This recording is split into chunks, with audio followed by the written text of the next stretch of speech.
my first question is if n is listed rupees 150 and a discount of 20% is given, that selling price মানে এটা ফ্যানৰ দাম আছে কিমান 150 আৰু ডিসকাউন্ট দেওয়া হৈছে 20%, কৈছে ফ্যানটোৰ সেলিং প্রাইস কিমান হ'ব। তো সেলিং প্রাইস কি হ'ব, selling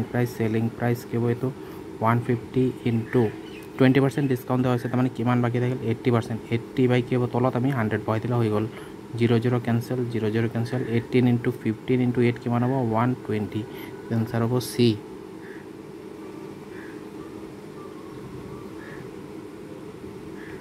Next one question is the cost price of 36 book equal to the selling price of 30 books, 36 and 30, the answer কি হ'ব 36 minus 30 by 30 into কি হ'ব 100%, the gain percent কিমান হ'ব 6 by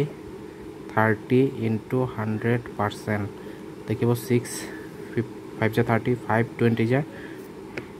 100, the কি হ'ব answer 20% B। Next question is by selling 33 meters of cloth a person gains the cost of 11 meters, find the gain percent, the কিমান হ'ব gain percent 11 by 33 into কি হ'ব 100%, the কিমান হ'ব আমাৰ 11 3 ja the কি হ'ব 100 by 3%, তাৰমানে এটো কি হ'ব 33 into 1 by 3%। Next our question আছে by selling a article a man makes an profit of 20% of his selling price, 25% of his selling price is profit percent। তো আমি জানো profit equal to কি হয়, profit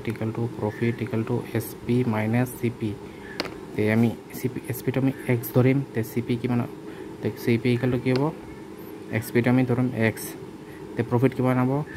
25% of his selling price, তাৰমানে x by 4, তে কিমান হ'ব 4 তো তলত থাকিব 4x minus x কি হ'ব 3x by 4, therefore profit percent কি হ'ব profit percent equal to profit কিমান আছে x by 4 by 3x by 4 into 100%,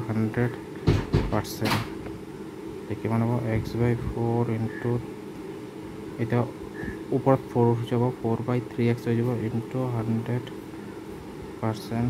cancel, x cancel, 33 into 1 by 3%।